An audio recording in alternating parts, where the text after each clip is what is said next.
السلام عليكم ورحمة الله. كيف الحال شباب؟ شباب، اليوم في معانا جي ام سي يوكون موديل 2008. السيارة هذه فيها مشكلة انها ما تدكسل ولا تشتغل. هذه ندق ما في، وراحت عند واحد ممكن قال له غير بطارية ومدري ايش، غير بطارية ورد راح واحد قال له غير علبة فيوزات. المهم السيارة الآن عندنا ونشوف ايش المشكلة اللي فيها. فأول شيء نشوف ايش في اكواد في كمبيوتر الماكينة.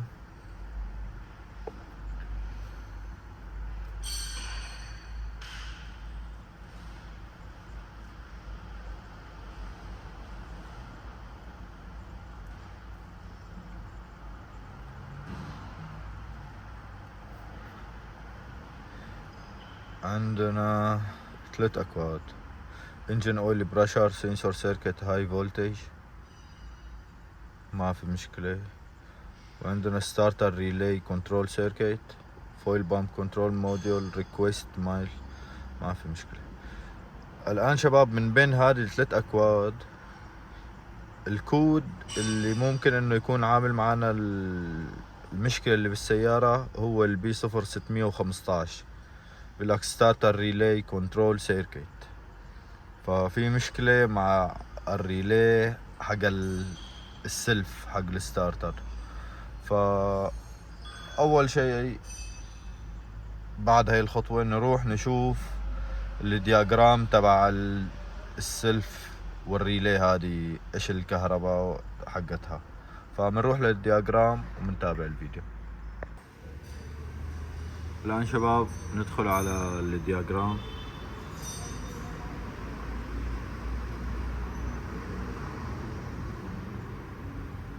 ندخل هنا،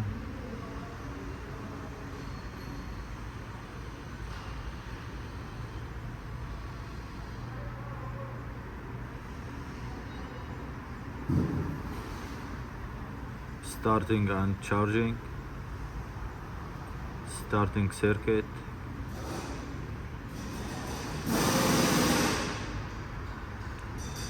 مثل ما شايفين الآن هذا الدياجرام حق الستارتر. فنزود الآن عندنا هذا البادي كنترول، وهنا عندنا السلف نفسه، وهنا الجير،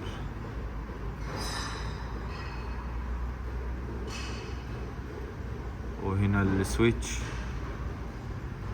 وهنا الريلي. اذا هذا الريلي، هذا كمبيوتر الماكينة، وهي السيجنال حق الريلي حق التشغيل تطلع من هنا. حلو،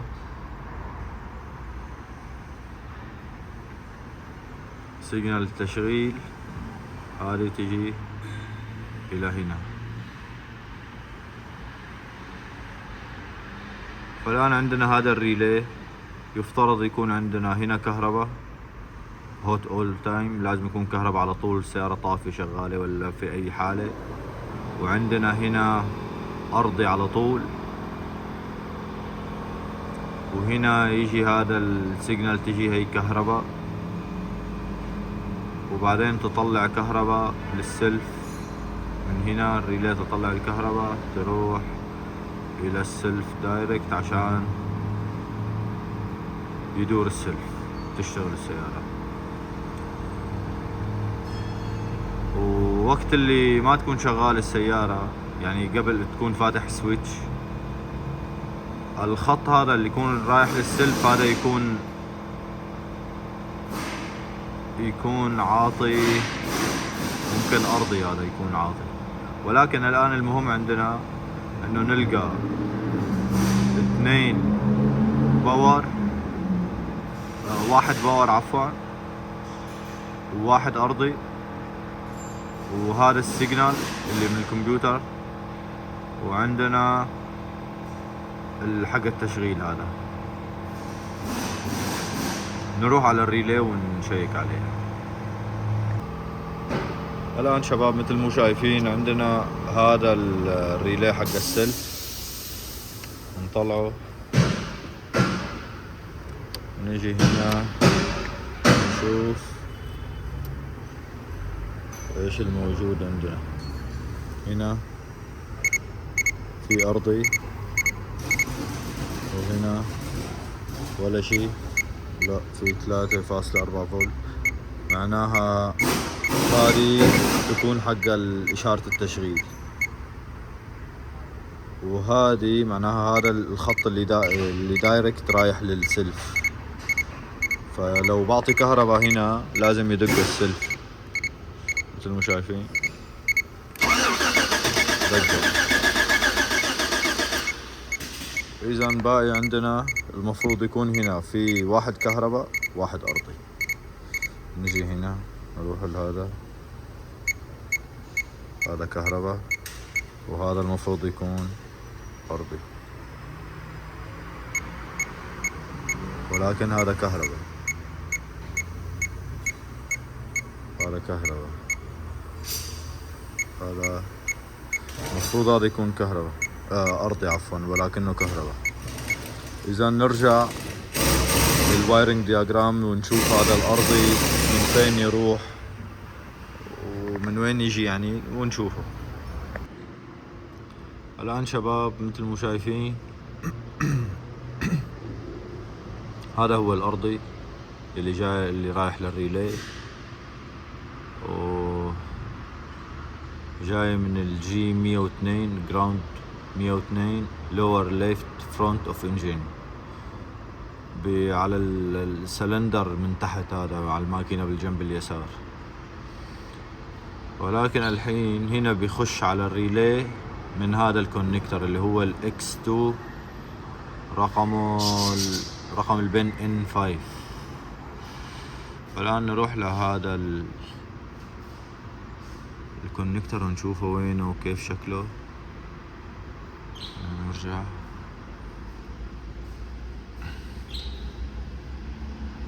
fuse and fusible link، ننزل هنا fuse block under hood X2، هذا X2 الكونكتر كان رقمه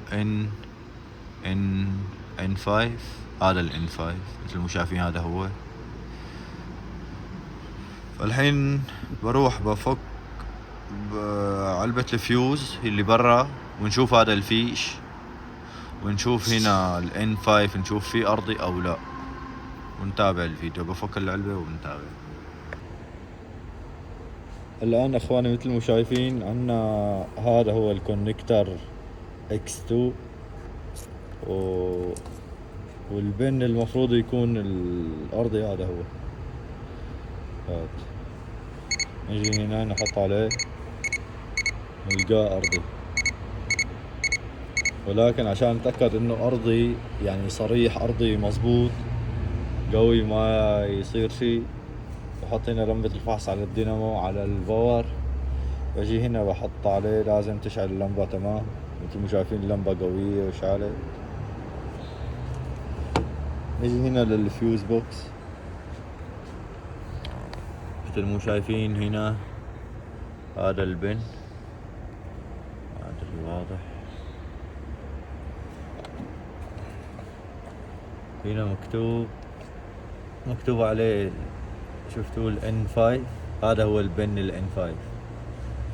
الآن بشوف إذا في توصيل من هذا البن N5 لبرا للرجل تبع الريلي نفسها. فإيش بسوي؟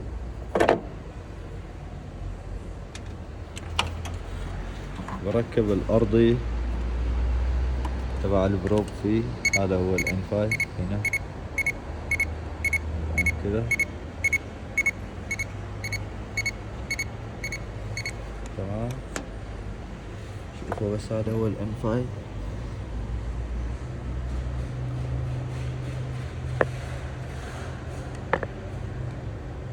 ايوه هو N5.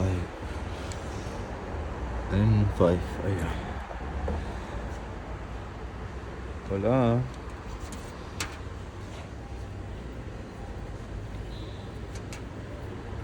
بركب هذه هنا، بركبها هنا.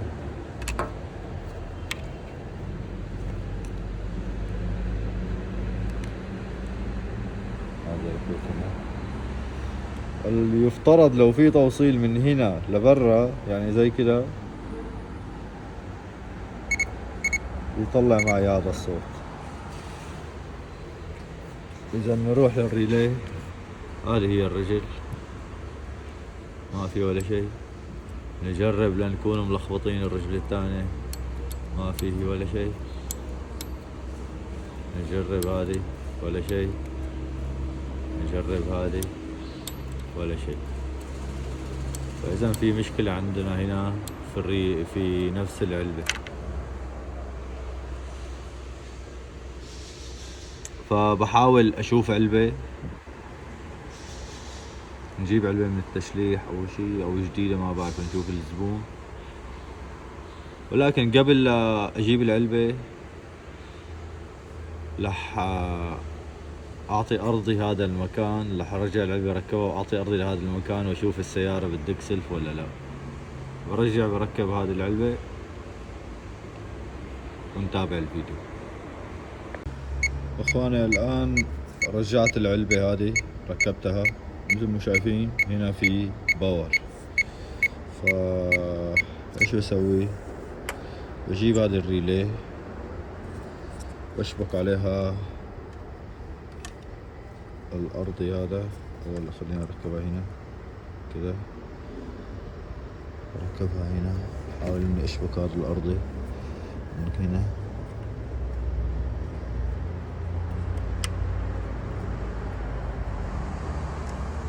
كذا شبك،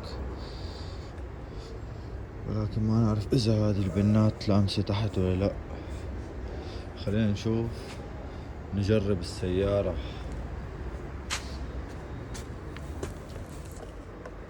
نفتح سويتش، نجرب نشغل. دقت سلف واشتغلت. طيب الآن نجرب نشيل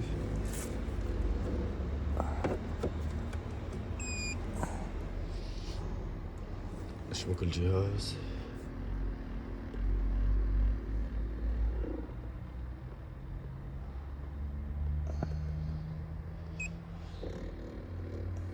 نشبك الجهاز، نمسح العطل. يس اوكي. ريد كود.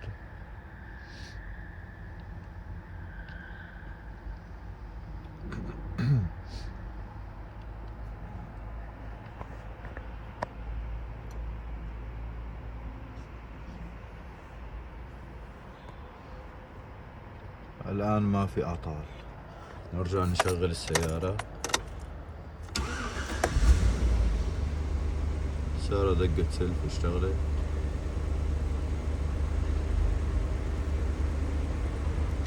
الآن الحين بشيل هذا الأرض اللي أنا حطيته، بشيل هذا الأرضي ونضغط هاي كمان. نجي هنا نجرب نشغل. بسم الله. ما عاد دقت. نشوف الحين الكود، رجع الكود تبع الستارتر ريلي. ريد كود.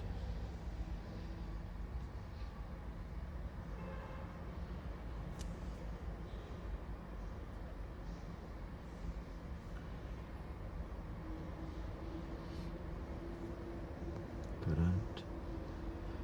ايوه مثل مو شايفين رجع الكود حق الستارتر ريلي وما عادت اشتغلت. فالآن عندنا الخطوة انه نجيب علبة فيوزات ونركبها ونشغل السيارة. نتابع الفيديو، بس نجيب العلبة نتابع الفيديو. الآن شباب مثل ما شايفين جبنا علبة فيوزات من التشليح. هذه العلبة القديمة كان ناقص فيوزات حطيناها هنا، والآن نجرب السيارة نشوف تشتغل ولا لا.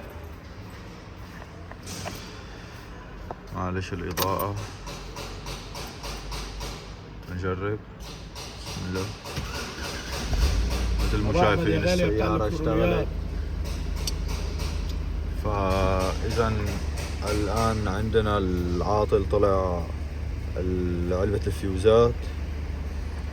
إذا عجبكم الفيديو شباب يا ريت تشتركوا بالقناة، واللي عنده أي استفسار ممكن يخليه في التعليقات. وإذا عندك أي سيارة بتحب تعمل لها أي صيانة، إن كان مشاكل الكهرباء أو ميكانيك، ممكن تتواصل معي في الواتساب. وشكرا على مشاهدتك للفيديو.